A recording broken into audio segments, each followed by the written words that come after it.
Well, welcome back to me and ADHD podcast. This is season 2, episode 7. And today we're going to be talking about damaging misconceptions of ADHD. And to help me with this is my special guest and TikToker and family lifestyle travel blogger, Pink Pear Bear, otherwise known as Louise. Greetings, Louise. Hi, thanks for having me. How are we doing today? You okay? Yes, I am okay. I think half term was lovely, but it's nice to have some order back in. Yes. Okay, yeah, I totally agree.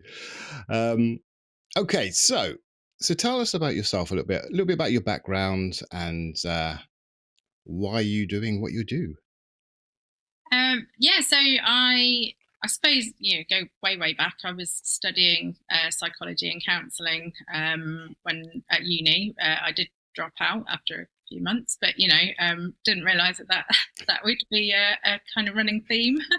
I've always had an interest in psychology and counselling and things, and I had my children, and I found that very, very tough. And I started writing a blog when my youngest was 2, as a bit of an outlet, really. Okay.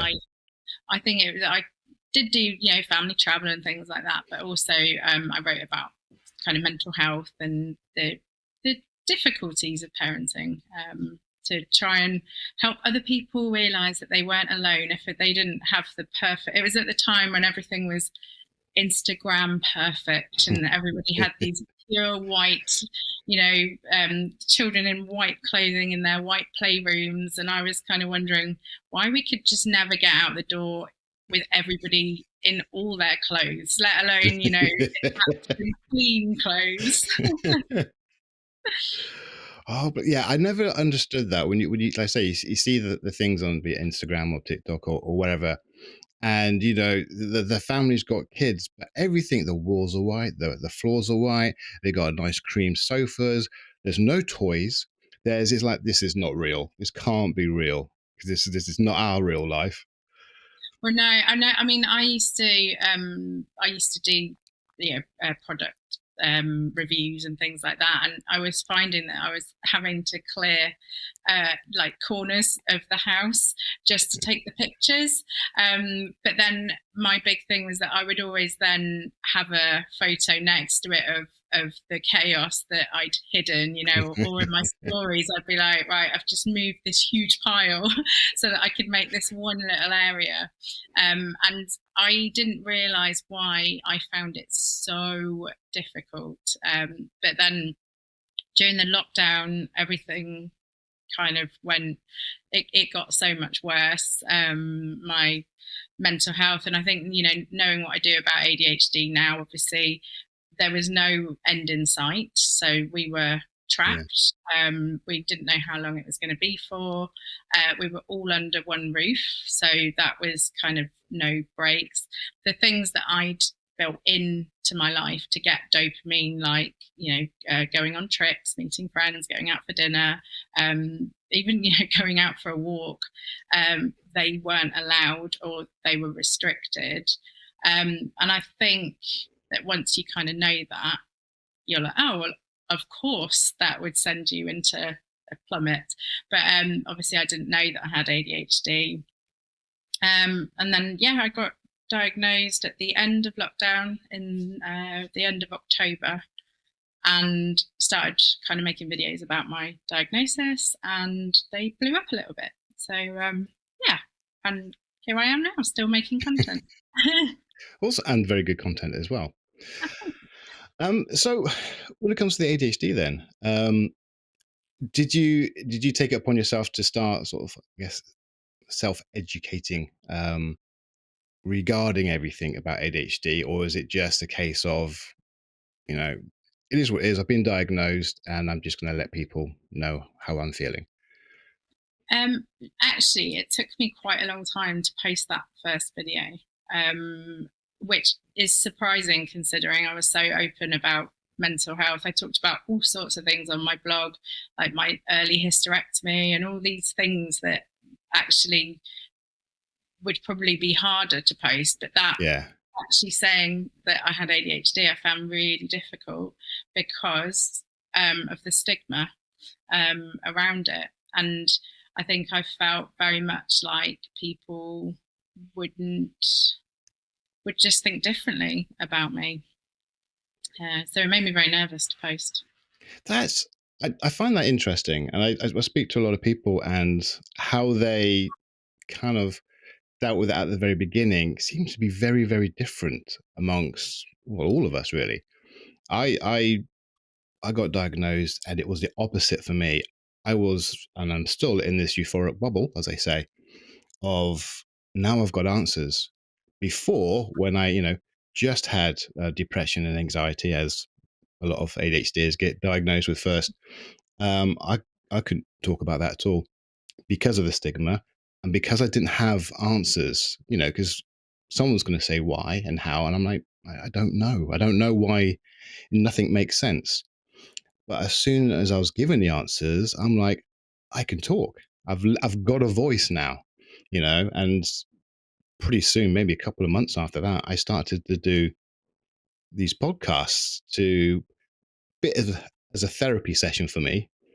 But it was at last I have a voice, because I don't talk. I'm not a great conversationist in any stretch of the anyone's imagination, and but I felt like I wanted to talk about it, and so I did. And it was, but I do find it interesting that some people find it very hard to speak about it, and I do find it interesting. Anyway.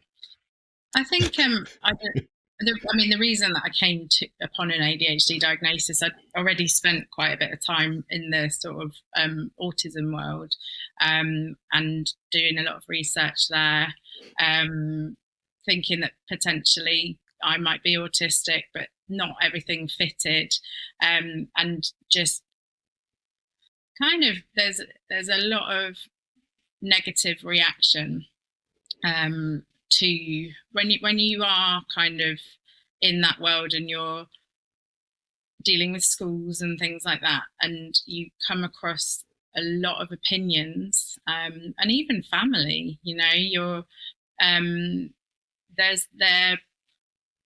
I think it made me nervous to kind of say, yes, this is what I'm facing. And I'd only come onto an ADHD, um, path because I was waiting. I'm actually still on the list for an autism assessment somewhere. I'm on Okay. some. Goodness knows when I'll ever hear about that. But it didn't quite fit. My best friend said to me, "Have you thought about ADHD?" And I said, no, because that's like boys jumping out the window at school. And I was never like that. I was terrified of getting in trouble. And she just said, read about it in Women. And then, I did. I went and I started reading, and I read, I can't remember, it might have been an Attitude, the website, Yeah. Attitude. I think it might have been an article on there, and I just went tick, tick, tick, tick, tick, tick down the whole list, and I was just like, oh wow, this is me. But because of that stigma, it hadn't even come on my radar at all. And then my best friend and I got diagnosed around the same time. So we both kind of I'm very grateful to her for sending me on that path. Well, it's good that you've got the answers, which is all what it's all about, to be fair. So I guess you, as well, most of us really, before we got diagnosed, had the wrong ideas about ADHD as well. You know, Yeah, like I say, it was the lads jumping out the windows and creating mayhem, and that's what ADHD was in everyone's minds, and it still is in a lot of people's minds as well. yeah, Which is strange, because it's one of the most in-depth researched mental, no, what was it, what's the phrase, it's very well researched. I just I can't. I can't even think of the phrase. I read it the other day, and it's like, yeah, it's it's well researched. It's got a lot of science behind it, a lot of facts that are all there. Um, but still, the information isn't really getting out to people. I think when you're in the sort of ADHD sphere, and you know you feel like all of all your algorithms, they learn, and your feed is full of people talking about ADHD, and you sort of assume that everybody else has the same knowledge, and I've learned that actually that is not the case at all. There are an awful lot of people Yeah, that really, really don't have any understanding of what it really is.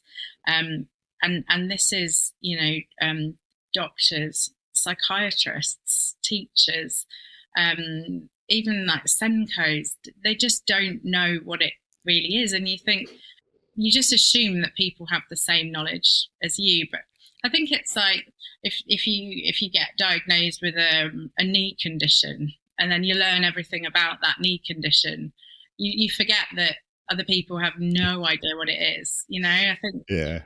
there's a bit of that in there as well. It does. You would like to think at least the professions who deal with children, at least these children would know about it. Like I say, but the doctors don't. I remember we went to hospital, when I was way before he was diagnosed, and he was on the waiting list at the time. And I said to the pediatrician who was looking at him, so, oh yeah, he's on the waiting list, and da da da.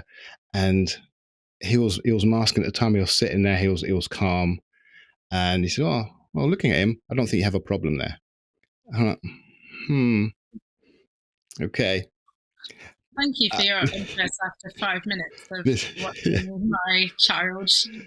Yeah, yes, yeah, I was just like thinking, you may be a pediatrician, but my sort of like 5 or 6 years at the time, of being a parent trumps your knowledge on ADHD and autism and all the rest. So, yeah, it's like you should know, or even you should know not to comment on it.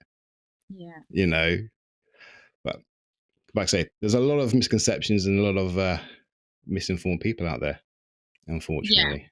yeah, there are, and I mean, I think that's why people always say, "Oh, there's so many content creators," and I think it's great. The more people that are talking about it, I firmly believe that had there been social media when I was a teenager, I would have been diagnosed then.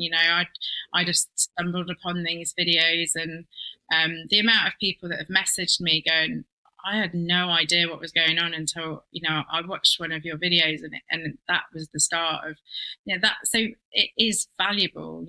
All of this content that people are making, it is so valuable, and you don't know who you're going to reach. And I always think that if you just reach one person and that changes their life, it Yeah, also changes their family's life. And it's so yeah, I'm a big advocate of content creation around ADHD. I know some people are quite down on it and things, but yeah, no, I think it's great. it's one of those things for me, and I've said this before, that I am at the age of believing that, do not go to Dr. Google, as we were always told. You go to the people who are qualified. You go to the people like that to find out the information and get diagnosed and everything. And I was a personal trainer and a sports therapist and whatever, and I hated people telling me, you know, what they think. Oh, I don't need to go to see anyone. Oh, I don't need a program. I don't need this because I know what I'm doing because I, read a magazine. And it used to infuriate me. But with, and I thought like this at the time, at the very beginning of our journey, that no, you don't go onto social media because it's just not good. But where else do you go? Because your GP doesn't know. Hmm. and then you get put on a waiting list forever. And the teachers are not really giving any information out. And it's like, well, who can I talk to? Where do I get this information? I don't even know what I'm looking for, let alone, knowing where to go. So the only place to go is social media. Yeah. And yes, there is some rubbish stuff out there, but there's some really good information out there. Really good information. And if you've got nowhere else, what are you going to do? You've got to go, you've got to try and sort yourself out and sort your life out and try and make your life better, or your child's life better. So if that information has come from social media, I'm going to use it. I also think, it's not like people watch one video and then decide, oh yeah, I've got ADHD.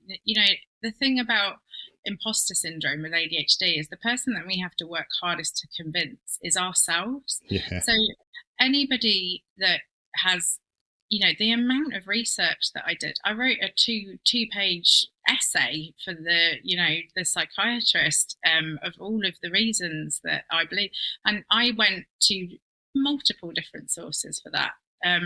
It wasn't, but the videos are really helpful because if they trigger something in you and spark something in you, and then you go and do your own research, because like you say, it's very difficult to get. I can't tell you how many different prescriptions for antidepressants I walked away with from the doctors, and that wasn't what I needed. But that's what was the kind of first line. If I didn't do my own research and I didn't, push the doctor because he said, "Oh, it sounds like anxiety," and I was like, "I know it sounds like anxiety, but I've been treated for anxiety and then the anxiety didn't go away." And I kind of reeled off this list. And I think probably in the end, he was just like, "Oh, I'll just refer you to stop this, long." But you have to advocate for yourself. And it's really hard to do when you've got ADHD, because I firmly believed that the professionals who had finished uni and did have qualifications, who was I to challenge them? They're the educated ones, and I felt less than. But I did manage to push for it, and yeah, I think with waiting lists, some areas are saying 10 years. Yeah. If you cannot self-diagnose, what are you supposed to do for those 10 years? If people don't recognize somebody saying, "I've done a lot of research and this is exactly like me, it fits me to a T." Yeah, it really annoys me when people don't say, self-diagnosis isn't valid. And it's like, well, how does that person get a diagnosis? Yeah, it's one of my bugbears. Yeah, I mean, I know, I agree, and I can't remember if I said that to you beforehand. That, I mean, I was one of those people that don't self-diagnose, because you shouldn't. You're not in that position, and I believe in an ideal world, still in the ideal world, that we shouldn't be doing it. But the ideal world would be, you go to your GP. This is what I'm having. This is what I'm feeling. You get referred. You wait 3 weeks to get assessed, or 2 weeks to get assessed, and you get diagnosed. Done. That's Yes. the ideal world, but that's not it. We're not anywhere near that. No. I got diagnosed privately, and even with that, and everyone I spoke to is pretty much exactly saying the same thing. You get diagnosed, you got ADHD. That's it. There Mhm. is no talk about the RSD, talk about the anxiety. There's no talk about the emotional dysregulation or anything like that at all. So you have to go find it out yourself. Yeah. You have to. So in the midst of finding out everything yourself, you're gonna self-diagnose. You got a bad heart, okay, and you can't go to see your GP for Yeah. whatever, 6 months, a year, for whatever reason that is. Um, you are going to start looking at things and looking how to make your life better, and people are going to ask you about why you keep on clutching your chest. You're going to say, I've got a heart problem. Yeah. You're going to make those assumptions, and you're going to do it because you're trying to improve your position, really. Well, yeah, you might change your diet, do more exercise. If somebody said to you, "Oh no, you can't change your diet to be healthier until you have an official diagnosis," you'd be like, What? What? Like, why would you say that? Like, I'm pretty certain that I tick all the boxes for this. Changing my diet and my exercise is going to improve that. I Why do I have to wait for somebody to give me an official diagnosis to start making changes to improve my life? It doesn't make any sense. People wouldn't do that. But Yeah. with ADHD, if you're like, I'm trying to make some, changes to how I operate, or at work, I'm fairly certain that I have ADHD. These things would help me. These accommodations. Um, why can you not be why can you not put yourself in a space where your life is going to improve because you haven't had an official diagnosis that might take 10 years? Are you supposed to just struggle for 10 years and not say anything? Yeah, it's awful. Yeah. It's not good. And when you're late diagnosed, you've struggled for a very long time. The reason that you're, be it self-diagnosing or on the waiting list, or you got diagnosed, is because you struggled for so long. No one's going to either pay that amount of money or go on a massive waiting list just because they keep forgetting to, I don't know, keep forgetting where they put their keys or Mm, something like that. And that's the only issue that they've got. No one's going to do that. It's because you struggle with life, you yeah, know, because you're struggling with your career, your job, your family, social surroundings, your marriage. You know what I mean? It's a huge struggle, and that's why we're doing it. That's why we're searching for the answers. yeah, and it's a hard process, isn't it? The amount of forms that you have to fill in, the amount of executive function needed to get a diagnosis.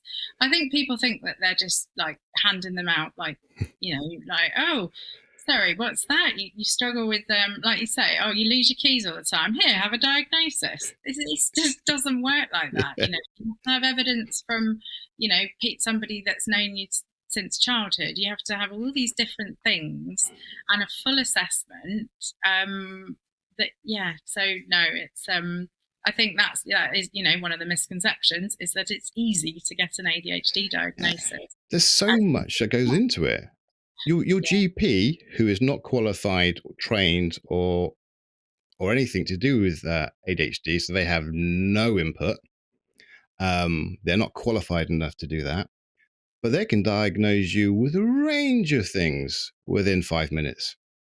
yeah, You know, and the months, weeks, hours, that's all put in to get in an assessment.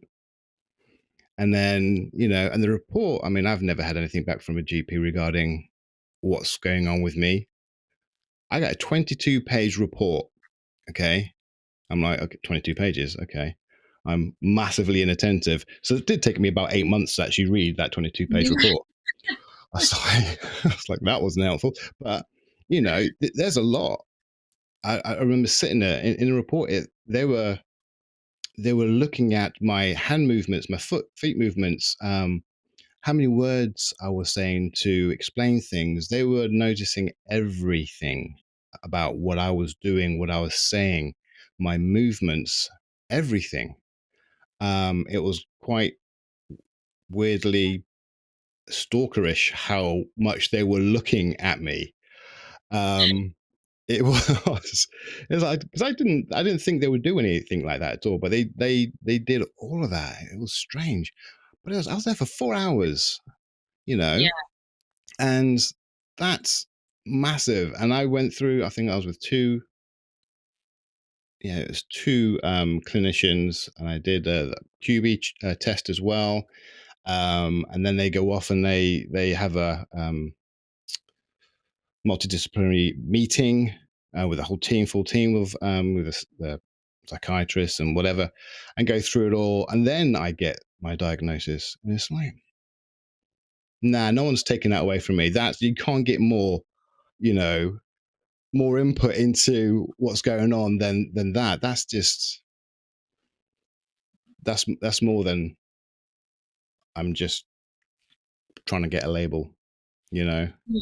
That's Yeah. more than just being overdiagnosed and it's something else.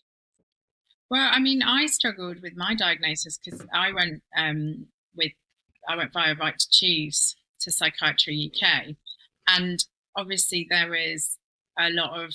I mean, it wasn't quite as much as, since the lovely Panorama program came out, which was so damaging.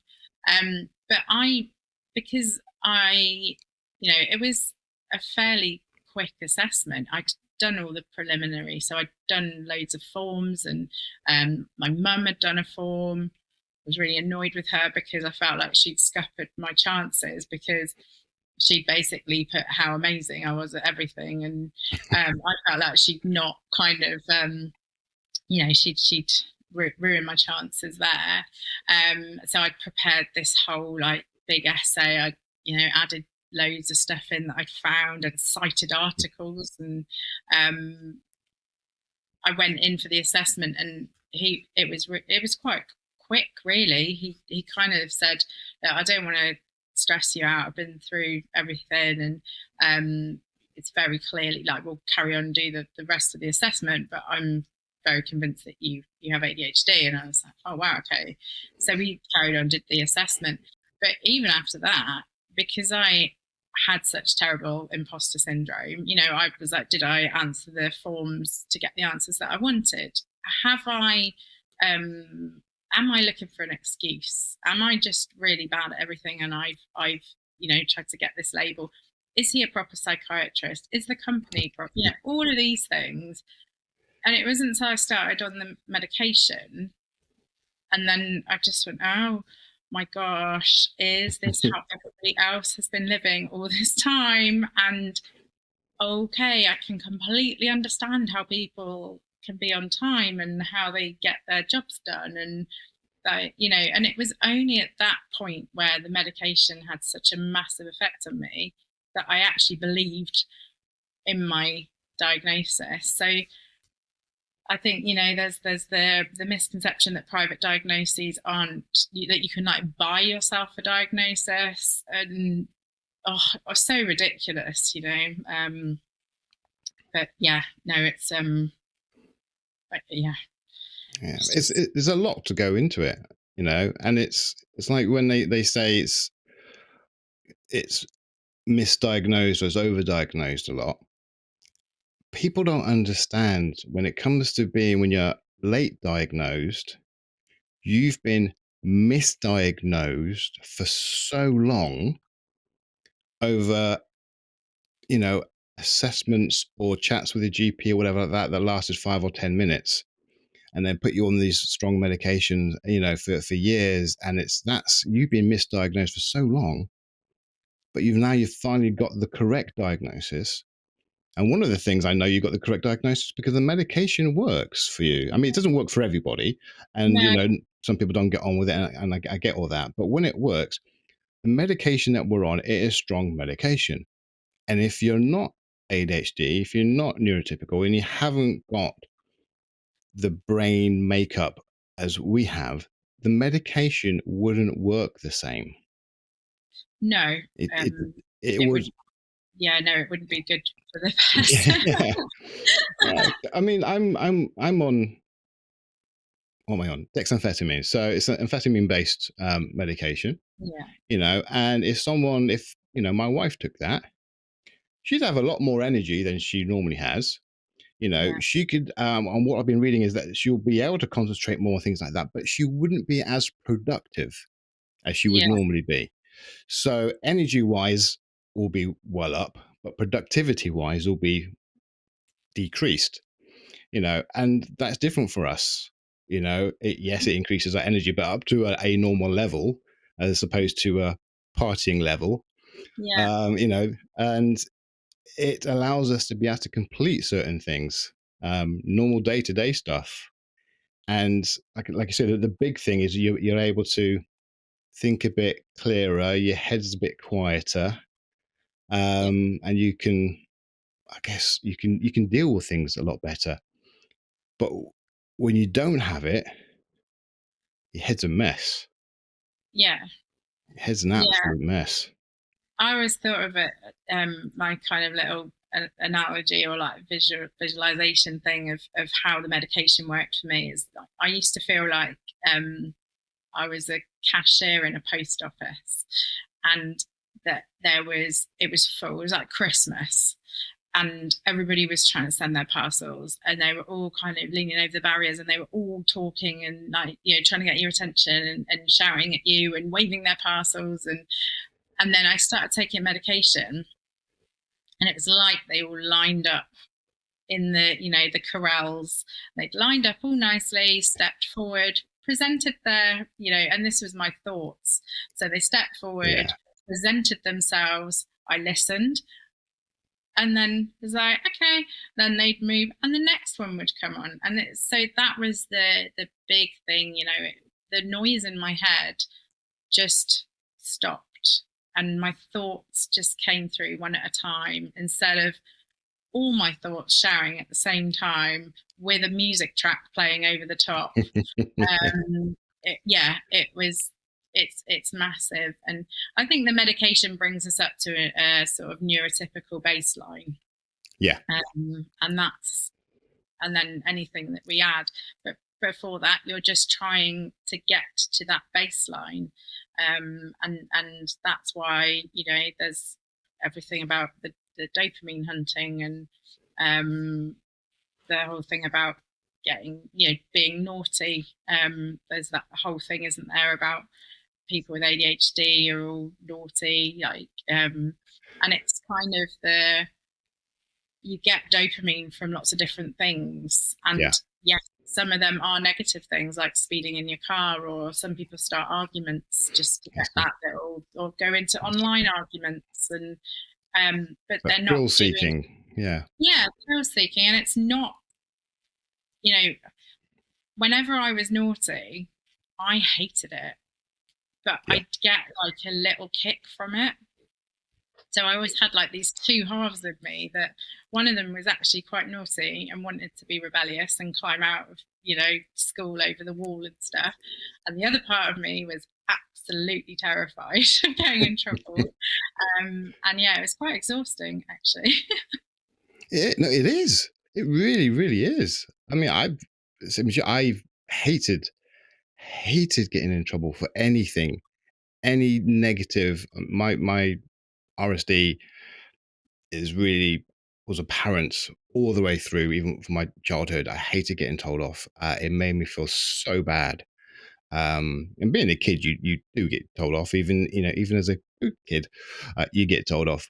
Even those things, I took it so bad, and I tried so hard to you know not get into trouble for anything. But I did because I didn't do my homework correctly, or I did the wrong homework, or I didn't do the homework, or it was those kind of things. But no, you're right. The whole dopamine thing is people find, I guess, depending on how their life is and their surroundings are, where they can get that dopamine hit from, and it's something that the body needs, and we need it, and we neurotypical people have it all the time. You know what I Yeah. mean? It's there in abundance, and then they choose what to do with it, kind of thing. But we don't, and we need that stimulation. And some people find it from online activities. Some people find it from fitness. Working out. It could be reading. It could be certain hobbies that they do. It could be from when they were in a car and their friend drove really fast and they loved it, so now they're going to start doing it because it gave them a good buzz, because that's their hit. And then unfortunately some turn to the drinks and drugs and get the buzz that way, because that it helps to calm. Once you got that buzz, once you got that dopamine, it kind of like suppresses all the rest of the struggles that you have and the symptoms that you go through for a Mm. short while. But even that short while is worth fighting for. Yeah. Yeah, I mean, like food was a big one for me. Mm, so like sugar and carbs. But then I have so much guilt. So it was, you know, you get that little thrill, and then straight away after you get knocked back down again, and it's a really miserable way to live. Yeah. Um, it's not, I was incredibly unhappy for a very long time, and I just didn't, I just kept. I think I was first put on antidepressants when I was at school, so about 15, and yeah, just that was kind of the thing, like that, just repeated bouts of severe depression. And yeah, now I know. I feel like I cost the NHS so much less now, because I used to have to go back and back.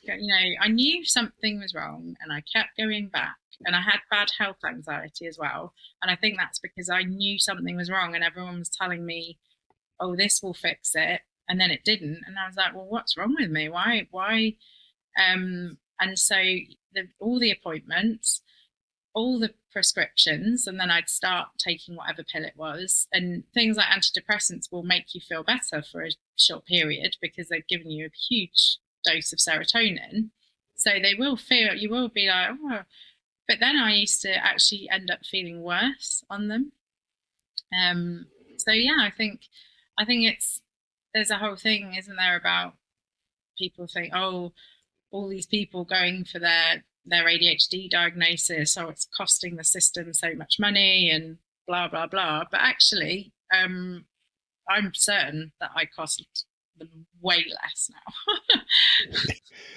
Well, if you think about that, a lot of things, and depending on everyone's situation, but if you think about how many people got ADHD and where they are, and like once they've got the help and the support, it will cost less. Yeah, Getting support and the help, yeah, it's going to cost money, unfortunately. But once they've got it, it's going to cost less. There's going to be less people, less people in prison, yeah, yeah, and that costs an amazing amount of money. So we need to help. Everyone deserves the right to know about themselves and to be able to support themselves to have a better life in regards to their their mental health and how they struggle, and we deserve that, surely. yeah. And uh, less addicts, and things like that, because if the people are getting the right support and the right medication, they're not trying to get their dopamine from, and a lot of homeless people have ADHD because paying bills is so difficult. And a yeah, lot of people get into financial difficulties and lose their jobs, and then they lose their homes, and and it's a very easy path to slide down, really, with ADHD, because you can't manage things in the same way that other people can, neurotypicals can, but there's an expectation that you can. So somebody that is late for work every day and loses their job, when it's not their fault, if you can actually get to those people and give them the correct diagnosis and the correct medication, then they're not going to lose their job. And so then they're in work, and then, yeah, that's how I feel anyway. no, you're right. I totally agree. I along with a lot of ADHDs, went from job to job, same career. I always told myself I never lost my job, but I jumped before I sank, basically. Yeah, So I got to the point where I was just so overwhelmed by everything. And there's so many things that I still needed to do, and all of the pressure, that I just couldn't get it done, because asking for help on certain things that I should know the answer for, I should know how to do it, it just got too much. And to the point where, like, I just can't do this anymore. You apply for another job, get another job. Oh, I'm going for another job, and it's that dopamine boost was great. yeah, It's a bigger health club, because I was working in fitness, bigger health club, more money, whatever it is. And I was moving around around the country to all these places. And then, like, after sort of 6 months, a year of being there, it's like, no, this is going back down again. yeah, But if I had a diagnosis, if I had the support, and if I could put all the strategies in place that I do now and know now, things would be massively different. Massively different. You know, I hate the fact that I didn't earn that much. Um, I hate the fact that I had to do all the hours under the sun to get the job done. Yeah. You know, and I was very big on trying to get it because I don't want to let people down.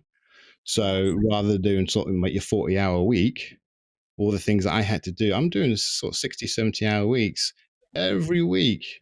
I am absolutely exhausted. It's just to get my job done, not do extra stuff. It was just to get the job that I was paid for done. Because I'm not the person to just like, right, that's my time to go home now. I'm stopping now. No, I had to get Yeah. stuff done. But it gets too much, you know. I go home and I was absolutely exhausted, and I'll just buy a load of chocolate on the way home, and then just lie in bed and just stuff my face full of chocolate just to get some sort of boost Yeah. out of a horrible, horrible day. Fall asleep and then do it again the next day. And it's, you know, that went on for, I was in fitness for 28 years. So pretty much 24 of those were pretty awful, you know. Yeah. um, so it's things can change when you get answers and you get the support. It can be absolutely life changing, and that's what people want and need and deserve. Yeah. I mean, absolutely. I felt like I was less productive when I started my meds, and I was like, I feel like I'm a lot less productive, and it really worried me. Until I realized that I was way more productive and I was just getting my stuff done in much less time. Because previously I've always had my own businesses because I struggled to work for anyone else. And then, when I had my children, then it was too difficult to go and work for anyone else. And um, I I used to kind of sit down and be like, well, I'll do my accounts today. So I'd start doing that, and then I'd think like, oh no, we didn't have any milk for breakfast. So I'd open another tab, and then I'd start an online food shop. And then I'd think, oh no, there was no school like clean school shirts this morning. So I'd go and then put a wash on, and then when I was in there, I'd realise that there was a wash on from the day or 2 or 3 days before that had to go round again. So I'd get to the end of the day, and I wouldn't have done my accounts. My online shop would have checked out, like, run out of time. So I still didn't have Yeah, any. I'd forgotten that the washing, because the shirts hadn't gone in because the washing from before was still in there and needed to be rewashed. And I'd get to the end of the day and I've been rushing around all day, moving like constantly on the go, but not have achieved anything. And now I can sit down and stay on task, even if it's boring. And I can recognize that it's boring and that every like there's a big part of me that wants to just go, oh no, I'm not going to do this. I can push through. I genuinely don't think I opened a gym for basically for people with ADHD. So it's just a very welcoming, friendly place, and we make every class different for the novelty because exercise has always helped me so much. I don't believe that it would be open if I hadn't been medicated, yeah. because of all the executive functioning that's needed. So yeah, it's definitely changed my life. Absolutely. No, that's good. That's like I say, it's what we need and what we deserve. You know, shouldn't we have the same as everybody else or the same chances as everybody else? You know, like we said a bit earlier, there's everything I've read so far is saying around 25% of um, prison inmates in the UK have ADHD. Um, I've got a guest coming on soon who will actually say that figure is higher than 25%. But because of the difficulties that they have, the impulsivity issues that can occur, and like we said about the driving fast and the starting arguments and starting fights, trying to Yeah. get that dopamine boost and the drugs and things like that. That's why they're kind of like there, Yeah. and because it's genetic as well, big genetic factor. Yeah. They are coming from households that they've got undiagnosed parents with, and so their childhood hasn't been that great as such because parents being undiagnosed and not being able to deal with whatever's going on, and that's this roller coaster thing. And it's just incredible because again, these are people who have not had the support, the structure support, the medication, and all that they really actually need, and it would have made a massive difference because they wouldn't have been in prison in the first place. Well, the Yeah. majority wouldn't have been in prison in the first place, um, because they wouldn't have had to do all those things to get those buzzes. Yeah, well, I mean, there's this whole thing, isn't there, that it's overdiagnosed now, or and people are, oh, we never had all this ADHD back in my day, and it's like, well, back in your day, there was Borstal, which Yeah, is basically where everybody with ADHD ended up.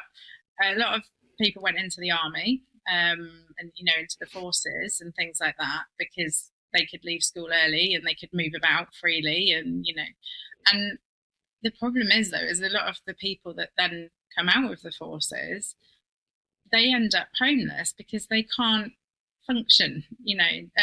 So these, it's not a new concept. I think that's one of the big misconceptions, is that it's this modern day thing, like this buzzword, the label, like everybody wants a yeah, label. It's like, no, it has been there all along. It's just that now people are actually recognizing what it is and why people are in these situations. yeah. It has been for what I mean for hundreds of years. It's been the symptoms are being talked about in the medical field, and in 19, I can't remember the year now, 19 and something, like 1904 or whatever it is. I think it's a Scottish doctor first started like coining the phrase, and it was recognized from there. So it's well over 100 years, basically, over 100 years this has been going on. And they've known about the symptoms and things like that. And when they were younger, I'm in my mid 50s now, and I remember people that I knew went to Borstal and things like that. um, I still had ADHD then. So, Yeah, and I got an older sister who's ADHD. yeah, Pretty confident my mum is ADHD. yeah. So it's been going on for a while, and but had different names as well. Right at the beginning, I think in the 60s, it was hyperkinetic disorder of children with or without hyperactivity and impulsiveness. Okay. And so that was the name. But then it went to ADD, and then it Yeah, went to ADHD in 90s. So it's been developed. So if it had a different name back then, and a lot of yeah, people with ADHD now we know had autism as well. And back yeah, in the day, where are the autistic people? I wonder where they were locked up and kept out of the way. You know yeah. what I mean? So can't say it wasn't around. It was Yeah, just locked up and out of the way, and not out in public because no one wants to see that. You shouldn't have that. And so it's always been there. It's yeah. always been there, you know? Course, yeah. I mean, there's the whole thing. Yeah, don't quote me exactly, but it's the whole like ADHD with the hunter gatherers, and then something like you know autistic people were the farmers because they were quite happy to stay in one place, and they do that, tend their crops and put them all out at certain times of the year and follow a nice set structure, while the people with ADHD were charging all over the place trying to catch a moose or whatever. And that's kind of the. Catch a moose. Yeah, I don't know. Maybe a mammoth is probably a better one. I was thinking that we didn't have any mammoths around here, but I don't know. Catch something fast. Oh, I'm just picturing that now. Um, but yeah, it's if you just think, where would we be? Where would we be in science? Where would we be in sports, in in anything really, in education, without people who are ADHD or autistic or neurodiverse, Yeah. because that's helped so many people and it helps so many industries. Yeah. You know, that's what we do. We think outside the box, whether we like it or not. We think outside the box. Yeah. Um, okay, so we've got we've gone through quite a few things without actually asking any questions because maybe We've gone in a we've just very, very gone. roundabout way from the Yeah, notes. I know, like, yeah. yeah, but no, I feel like we've kind of We've done covered a quite a few lot things. in a weedy, wavy ADHD Yeah, time. that's the way. That's the way we do it. Yeah, He wants to go straight there. Um, exactly. but one thing I was reading the other day is about, and that's still going on at the moment, about ADHD medication and how addictive it could be. You don't want to take it because there's still people who don't want to take the medication because of side effects and whatever and what they've read, and it can be addictive. It's a stimulant medication, and technically speaking, it's a Class B, Category 2 drug, whatever. So it has the significant possibility that it can be addictive. But people just don't understand that when those medications are taken by ADHDers as prescribed, um, it lessens their chances of going into addictive, I guess, tendencies, be it with other drugs or with kind of activities as well, because it helps them to regulate their thoughts and their impulses and things like that. Um, so that is actually a benefit. It helps. It drops. I think the studies have shown that when children are medicated on an ADHD and kept medicated, they're less likely to suffer from addiction in adulthood, which is that's crazy. That's an amazing thing. I mean, how can you not notice that? And the likelihood of people ADHD is getting addicted to their own drugs. Come on. Okay, are you medicated? You are medicated, Yeah, aren't you? Okay, all right. yeah. Okay. Do you find it really, really easy to take your medication, to remember to take your medication? I have to follow an exact routine. Yeah, because the Um, chances are we're going to forget. yeah, That's not something. Yes, that's like, oh, we remember to take stuff. Well, I'll tell you what, I'm going to remember to take even more. No, no, yeah, we struggle to remember to take it in the first place. You know, yeah. um, so yeah, that's not going to be addictive at all. I think I mean, I was very nervous to start taking it.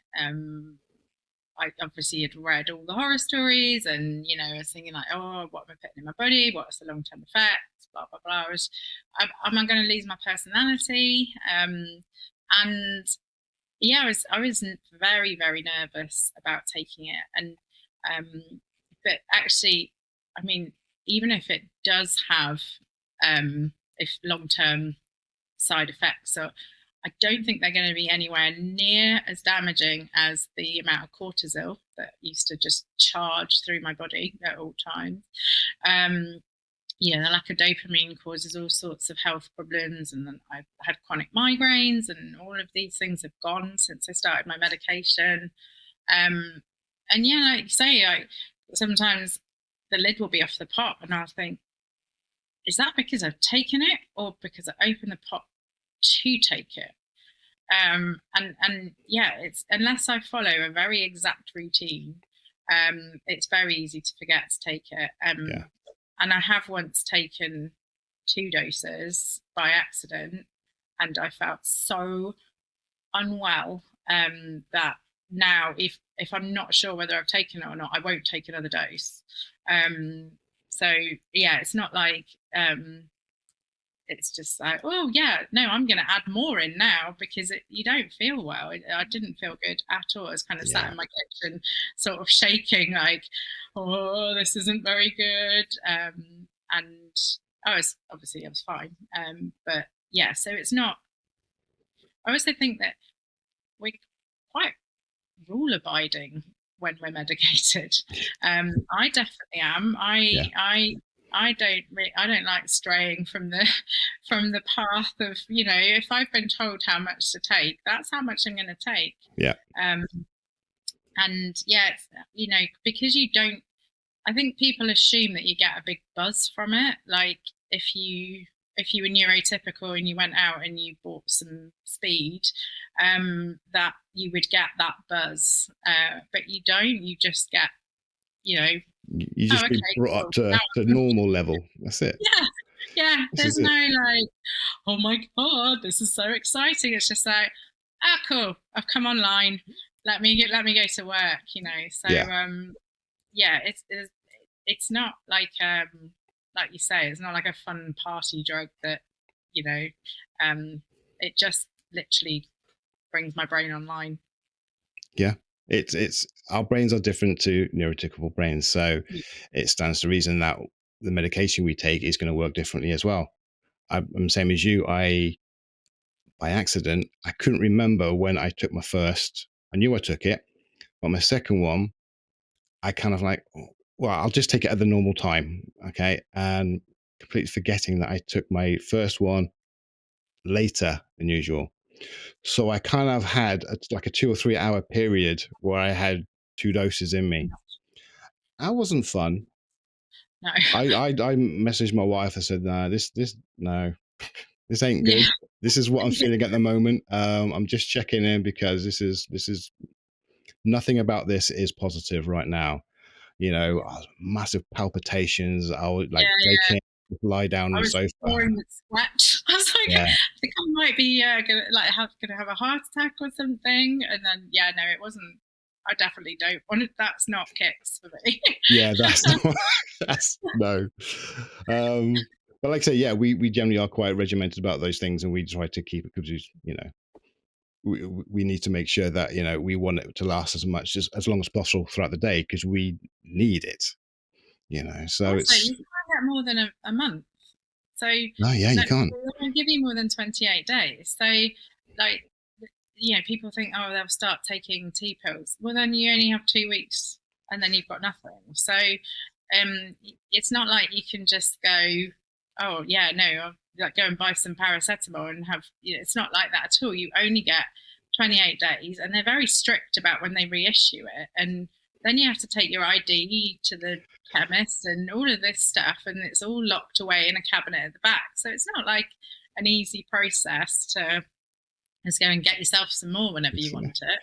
And it's not as if you can go, right, okay, I've got my medication. I'm just going to store it for a month and not have any.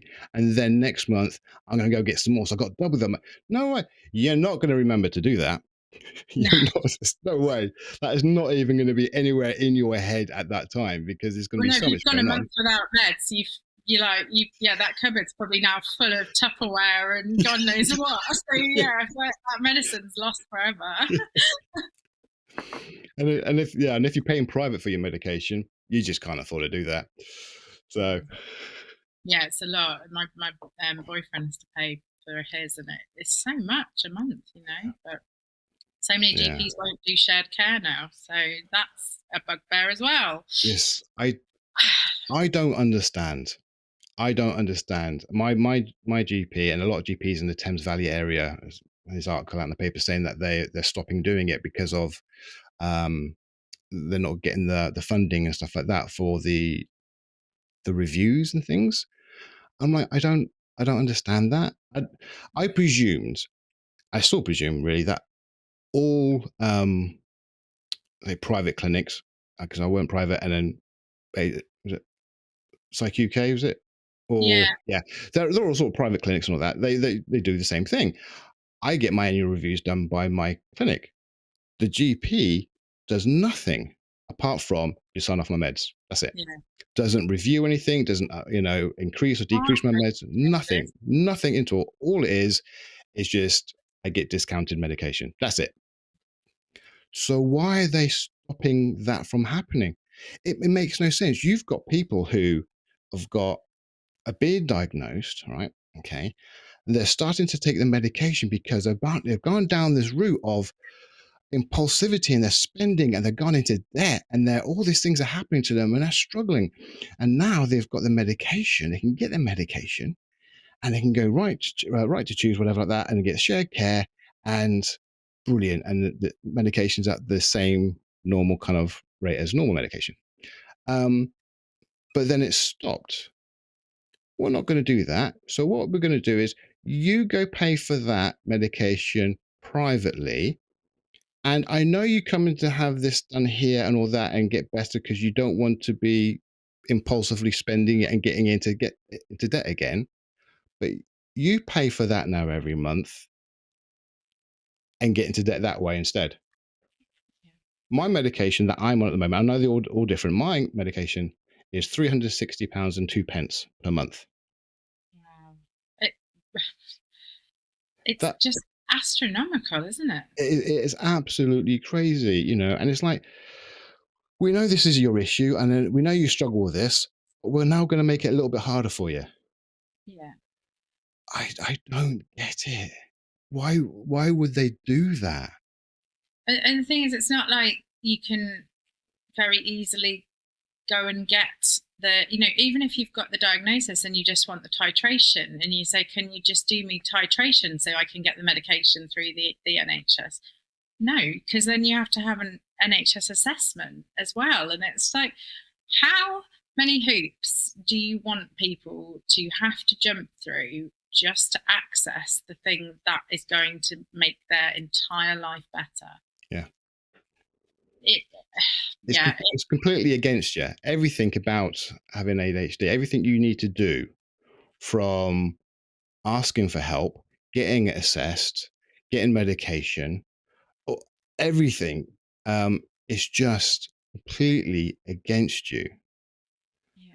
Um, I mean, why? the suicide rates of people waiting for diagnosis are unbelievably high. Yeah, I don't have the exact figures, but I know that it is an absolutely massive problem because you have somebody that has finally identified what they think is wrong with them, and there is no help, and no, they are struggling, and it is literally like pushing a massive boulder uphill, and then all too often the boulder is just rolling back down and crushing the person, and that is horrendous. It should not be like that.